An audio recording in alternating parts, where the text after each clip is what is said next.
Wales has a long history of heroes, warriors, poets, and rebels, but among them, one name stands above all the rest: Owain Glyndŵr, the last native-born Prince of Wales, a man who defied an empire, inspired a nation, and whose legacy still burns bright more than 600 years later. Today, we're diving into the life, rebellion, and legend of Owain Glyndŵr. Before he became a rebel leader, Owain Glyndŵr was a wealthy landowner with deep Welsh royal ancestry. Born around 1359, he was far from the image of a wild mountain warlord. He was educated, multilingual, and trained for the life of a nobleman. He even served in the English army and trained in law. Living a relatively peaceful life on his estates in northeast Wales, but beneath the surface of this seemingly calm existence, tensions between Wales and England were simmering. The Welsh people faced heavy taxes, political marginalization, and ever-increasing English control over their lands. It was a pressure cooker waiting to explode. In Owain, the people of Wales saw something rare: a leader with the bloodline, the charisma, and the courage to challenge the English crown. They saw a man who understood both the English system and the Welsh spirit, perfect bridge between the old world and the new hope for independence. He wasn't just another noble, he was a direct descendant of the ancient princes of Wales, a living link to a time when Wales governed itself. This heritage gave him an authority that no English-appointed lord could ever command. The spark that lit the flame of rebellion came in the year 1400. Owain became embroiled in a bitter dispute with his English neighbor, Lord Reginald de Grey, who just so happened to be a close ally of the new King of England, Henry IV. When Owain sought justice through the proper legal channels, the king and his court sided with their own man, effectively telling Owain and the Welsh people that they had no real rights. This injustice was the final straw. Owain's personal frustration, combined with the collective anger of the Welsh people, finally reached its breaking point. On the 16th of September, 1400, a small group of Owain's followers gathered and proclaimed him Prince of Wales. This wasn't just an empty title. It was a powerful, direct declaration of rebellion. It was a statement that Wales would no longer bow to a foreign king. Almost overnight, the country rose up in support. Castles were attacked, English-held towns were burned, and officials of the English crown fled in terror. A new war for Welsh independence had begun, led by a man who had been pushed too far.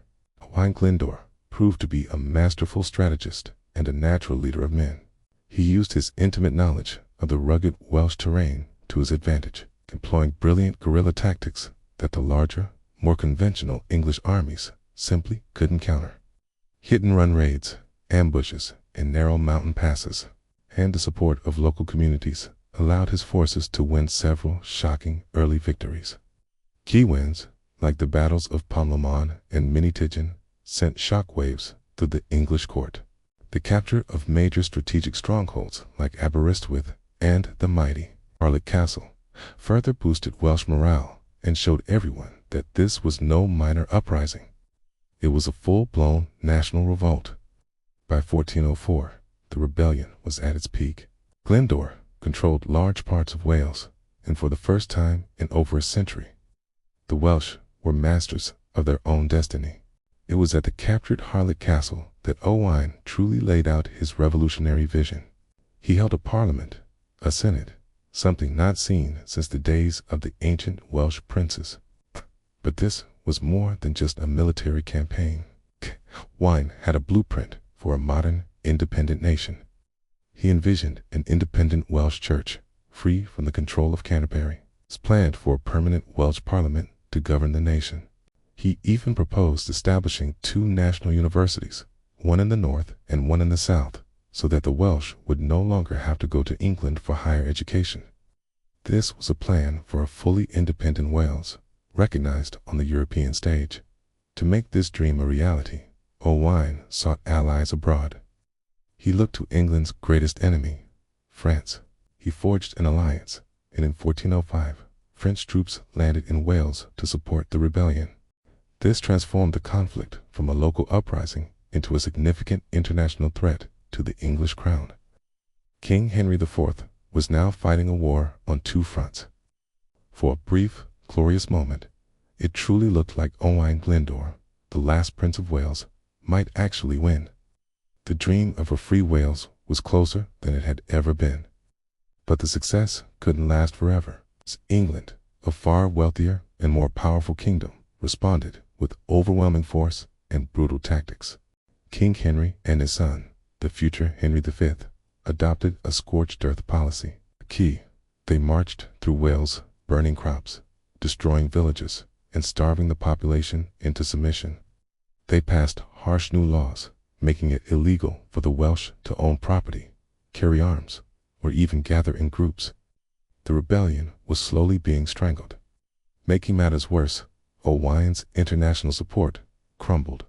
The French, facing their own problems at home, withdrew their troops, leaving the Welsh to fight on alone. Welsh armies were spread thin, trying to defend a huge territory against a relentless enemy. A series of harsh winters added to the despair, causing famine and disease. By 1409, the tide had turned decisively. Its great strongholds of Aberystwyth and Harlech Castle fell back into English hands. In the fall of Harlech, Owain's wife, two of his daughters, and his grandchildren were captured and taken to the Tower of London, where they would later die. It was a devastating personal and strategic blow. His remaining forces broke into small guerrilla groups, melting back into the mountains and forests. Owain himself, however, was never captured. He refused every offer of a pardon and simply vanished into the rugged Welsh landscape he knew so well. His ultimate fate remains one of history's great mysteries. Some say he lived out his final years quietly with family members. Others believe he continued resisting until the very end. Owain Glyndwr did not win his war. Wales was not freed from English rule, but his legacy, it's immense. In the centuries that followed, he became the ultimate national hero of Wales. He is the symbol of independence, courage, and the undying Welsh identity. His rebellion is remembered as the last major nationwide attempt to free Wales. He awakened a sense of nationhood that has never again been extinguished. Today, his presence is felt all across Wales. Statues stand in his honor in towns and cities. His personal standard, the golden dragon on a red field, flies proudly alongside the national flag. His story inspires new generations to explore and celebrate Welsh language, history, and culture. Owain Glyndwr is more than just a man from history. He's a legend. He is a powerful symbol of what Wales was, what it has endured, and what it continues to strive for. The fire he lit over 600 years ago still burns in the heart of the nation. If you enjoyed this deep dive into Welsh history, make sure to like this video and subscribe to the channel for more stories from the past. And let me know in the comments which historical figure you want to see us cover next. Thanks for watching.